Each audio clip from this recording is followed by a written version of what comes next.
देख रहे हैं सिटी इंडिया न्यूज चैनल हक की आवाज। पैराडाइज फंक्शन पैलेस महबूब नगर రాజకీయ పరిస్థితుల దృష్ట్యా మొన్న జరిగినటువంటి పార్లమెంట్ సమావేశాలలో జరిగినటువంటి కొన్ని రాజకీయ సంఘటనల దృష్ట్యా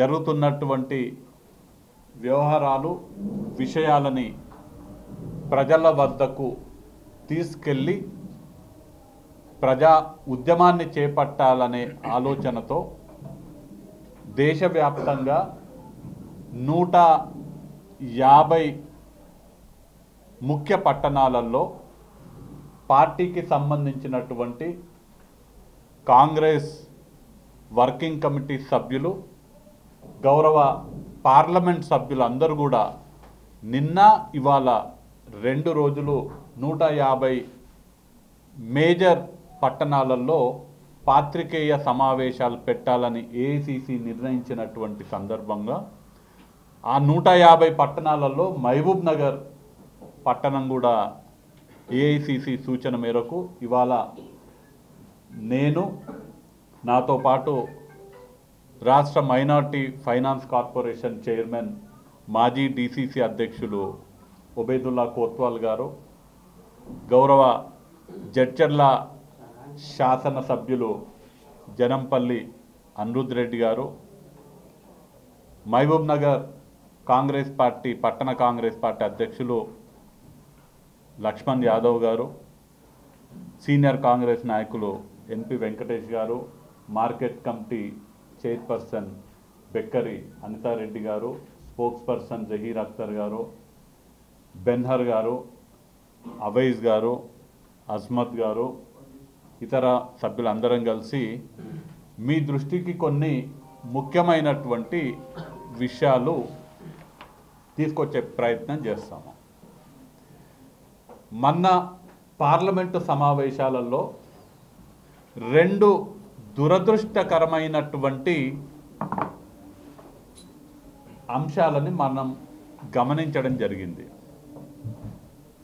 రాహుల్ గాంధీ గారు దేశంలో ఉన్నటువంటి పరిస్థితుల దృష్ట్యా ప్రజల కోరిక మేరకు కన్యాకుమారి నుంచి కాశ్మీర్ వరకు భారత్ జోడో యాత్ర చేపట్టడము, దాని తర్వాత భారత్ జోడో న్యాయ యాత్ర చేపట్టడాన్ని మనందరం కూడా గమనించినము.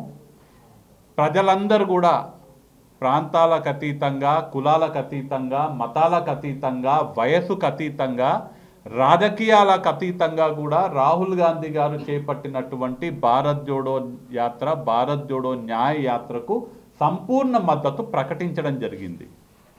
ఎందుకు సంపూర్ణ మద్దతు ప్రకటించినారనే బ్యాక్గ్రౌండ్లోకి వెళ్తే గనక భారతదేశంలో ఇవాళ ఏ రాజ్యాంగ పునాదుల పైనైతే భారతదేశం నిర్మితమయ్యిందో ఆ పునాదులకు బీటలు వేస్తూ ఆ పునాదులని కదిలిస్తూ భారతదేశ రాజ్యాంగాన్ని మార్చాలనే కుట్ర జరుగుతున్న నేపథ్యంలో భారతదేశ అస్తిత్వాన్ని కాపాడాలనుకునే ప్రతి ఒక్కరు కూడా భారతదేశంలో సమన్యాయం ఉండాలి, సమానత్వం ఉండాలి, ప్రతి పౌరుడికి సమాన హక్కులు ఉండాలని భావించే వాళ్ళందరూ కూడా రాహుల్ గాంధీ గారు వారి పోరాటానికి మద్దతు ఇవ్వడం జరిగింది.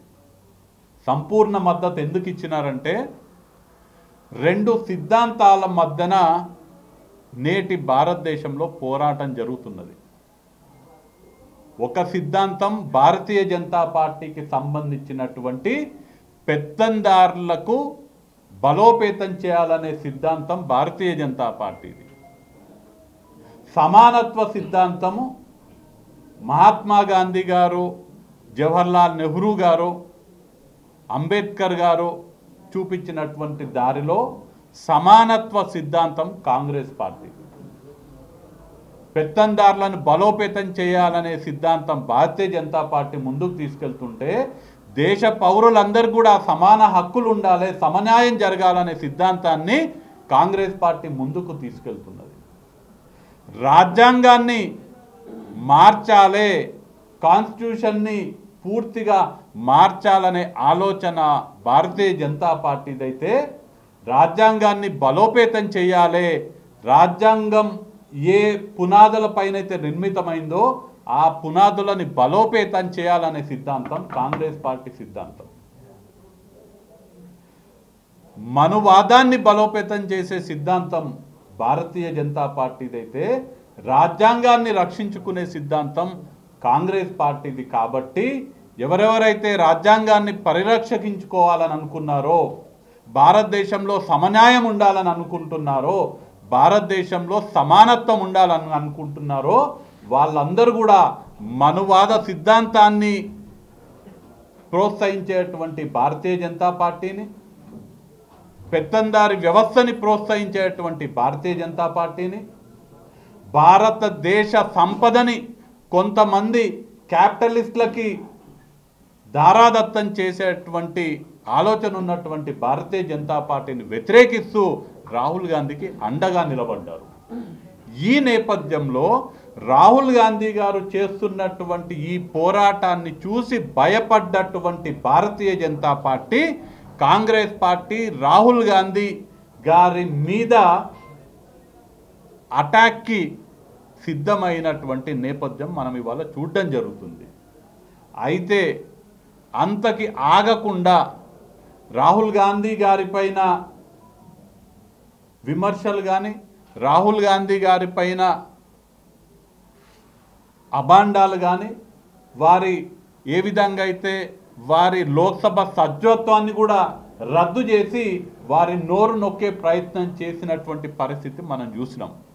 అంతటితో ఆగకుండా ఏ అంబేద్కర్ కీర్తినైతే రాహుల్ గాంధీ పతాక స్థాయికి తీసుకెళ్లాలనే ప్రయత్నం చేస్తున్నారో దాన్ని కూడా విమర్శిస్తూ రాజ్యసభలో మనము భారత రాజ్యాంగాన్ని పొందుపరుచుకున్నటువంటి 75 సంవత్సరాల ఈ యొక్క సందర్భంలో 75 సంవత్సరాలు అయింది మనం రాజ్యాంగాన్ని ఇంప్లిమెంట్ చేస్తూ.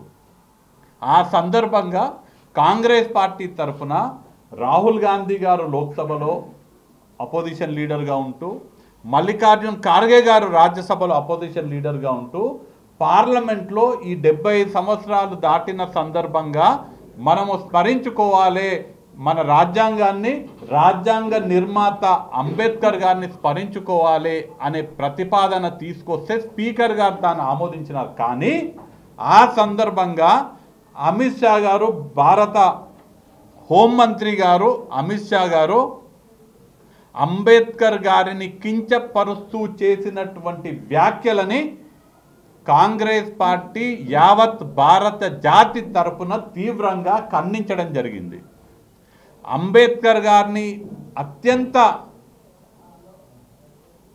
దుర్మార్గంగా, హీనమైనటువంటి విధంగా రాజ్యసభలో అవమానించడమే కాకుండా భారతదేశం మొత్తం కూడా ఆ వ్యాఖ్యలని ఖండిస్తున్నప్పటికీ ఏమాత్రం కూడా పశ్చాత్తాప పడకుండా, మొదలేమో అంబేద్కర్ గారిని రాజ్యసభలో యావత్ దేశ ప్రజలందరూ చూస్తూ ఉంటే కించపరిచినారు. పశ్చాత్తాప పడకుండా భారత పార్లమెంట్ హౌస్లో అమిత్ షా అంబేద్కర్ గారికి వ్యతిరేకంగా చేసినటువంటి వ్యాఖ్యలకు నిరసనగా ప్రజల చేత ఎన్నుకోబడ్డ గౌరవ పార్లమెంట్ సభ్యులు నిరసన గలం విప్పే ప్రయత్నం చేస్తే వారి మీద ఫిజికల్గా భౌతిక దాడికి భారతీయ జనతా పార్టీ పార్లమెంట్ సభ్యులు పాటుపడడం జరిగింది. ఈ రెండు చర్యలని దేశ ప్రజలందరి తరపున కాంగ్రెస్ పార్టీ తీవ్రంగా పరిగణిస్తున్నది, తీవ్రంగా వ్యతిరేకిస్తూ కాంగ్రెస్ పార్టీ తరపున అమిత్ షా తక్షణమే భారత జాతికి క్షమాపణ చెప్పాలని కాంగ్రెస్ పార్టీ తరపున, భారతదేశ ప్రజలందరి తరపున, భారతదేశ రాజ్యాంగాన్ని పరిరక్షించుకోవాలనే తాపత్రయపడుతున్నటువంటి ప్రతి భారత పౌరుడి తరపున భారతదేశంలో సమన్యాయం ఉండాలి, భారతదేశంలో సమానత్వం ఉండాలి, ప్రతి పౌరుడికి సమాన హక్కులు ఉండాలని భావించే ప్రతి ఒక్కరి తరపున అమిత్ షా తక్షణమే రాజీనామా చేయాలని కాంగ్రెస్ పార్టీ తరపున డిమాండ్ చేయడం జరుగుతుంది. అమిత్ షా తక్షణమే భారత జాతికి క్షమాపణ చెప్పాలి. అంబేద్కర్ గారిని అవమానించినందుకు క్షమాపణ చెబుతూ అమిత్ షా తక్షణమే హోంశాఖ మంత్రిగా రాజీనామా చేయాలి.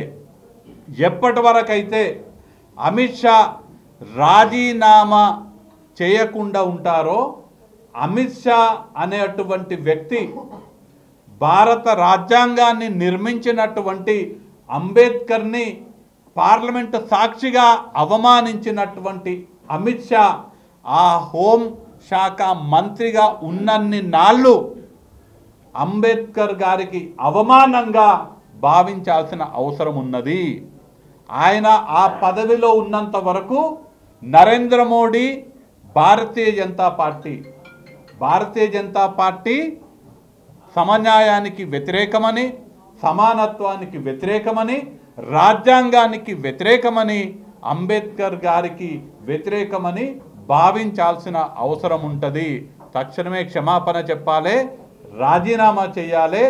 రాజీనామా చేసే అంతవరకు కాంగ్రెస్ పార్టీ దేశవ్యాప్తంగా, అమిత్ షా రాజీనామా చేసేంత వరకు కాంగ్రెస్ పార్టీ దేశవ్యాప్తంగా ఉద్యమాలు చేపడుతుంది.